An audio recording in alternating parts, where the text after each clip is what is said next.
नमस्कार दोस्तों, मैं रोहित आपका स्वागत करता हूं रिच इंडिया के यूट्यूब चैनल पर। रिच इंडिया पर हम बात करते हैं भारत के बारे में, भारत के लोगों के बारे में, भारत की संस्कृति के बारे में, भारत की उपलब्धियों के बारे में।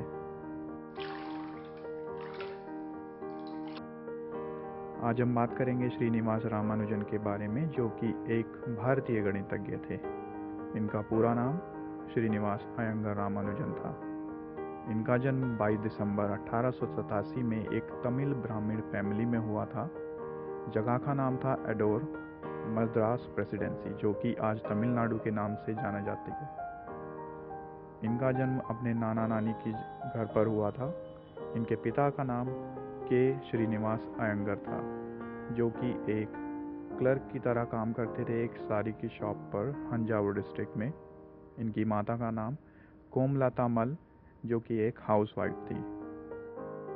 अपने छोटे से जीवन काल में रामानुजन ने करीब 3900 इक्वेशन और आइडेंटिटीज बनाई थी, जो कि आज लगभग सारी ही सही साबित हो चुकी हैं।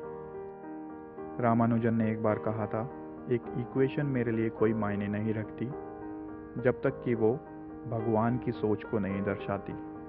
उनके सबसे रोचक कामों में से एक इंट्रीगिंग इन्फिनिटी सीरीज ऑफ पाई है। रामानुजन एक छोटे से घर में रहते थे, जो कि अब सरकार ने म्यूजियम घोषित कर दिया है। जब रामानुजन की उम्र लगभग 1.5 साल थी, उनकी माता ने एक पुत्र को जन्म दिया था, जिसकी मृत्यु 3 महीने के अंदर ही हो गई थी।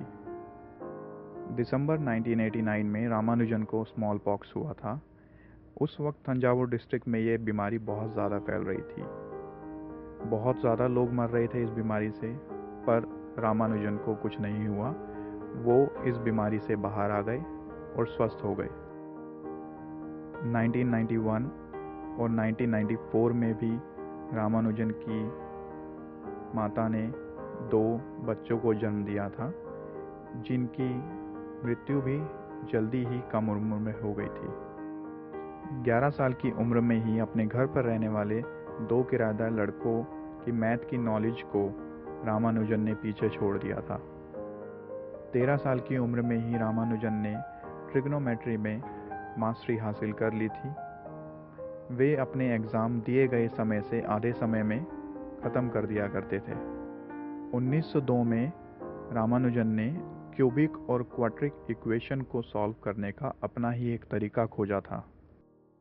1904 में उन्होंने अपनी ग्रेजुएशन की टाउन हायर सेकेंडरी स्कूल से, और उनको एक अवार्ड से नवाजा गया, के रंगानाथ राव प्राइज।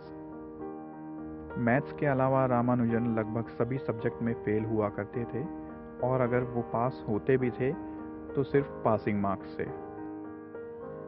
रामानुजन फेल हुए थे फेलो ऑफ आर्ट के एग्ज़ाम में 1906 में। उसके अगले साल भी वो सेम एग्ज़ाम में फेल हुए थे। उसके बाद उन्होंने वो कॉलेज छोड़ दिया और उन्होंने डिसाइड किया कि वो अपनी इंडिपेंडेंट रिसर्च आगे जारी रखेंगे। रामानुजन ने ब्रिटिश मैथमेटिशियन MJM हिल के साथ भी काम किया था। रामानुजन ने लगभग 5 साल ब्रिटेन में बिताए थे, कैम्ब्रिज यूनिवर्सिटी में। उस वक्त ये काम कर रहे थे हार्डी और लिटिलवुड, जो कि ब्रिटेन के जाने माने गणितज्ञ थे। 13 अक्टूबर 1918 रामानुजन चुने गए थे fellow of Trinity college Cambridge के लिए। उससे पहले कोई भी भारतीय fellow of Trinity college Cambridge में सिलेक्ट नहीं हुआ था।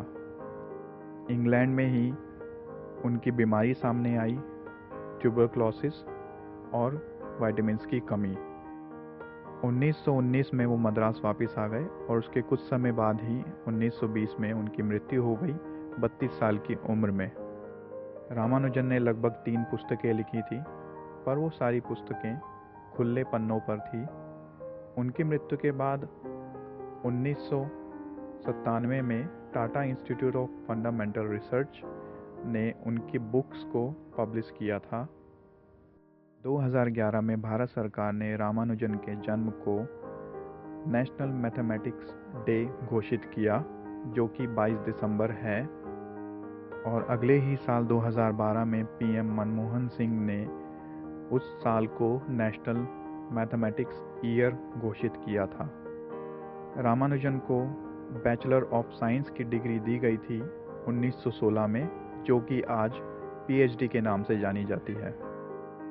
रामानुजन के जीवन के बारे में और अधिक जानने के लिए आप हाल ही में रिलीज़ हुई मूवी देख सकते हैं जिसका नाम है the man who new infinity. ये मूवी रामानुजन के जीवन के ऊपर आधारित है। दोस्तों, अगर आपको ये वीडियो पसंद आई तो अपना प्यार दिखाने के लिए कृपया मेरा चैनल सब्सक्राइब कीजिए।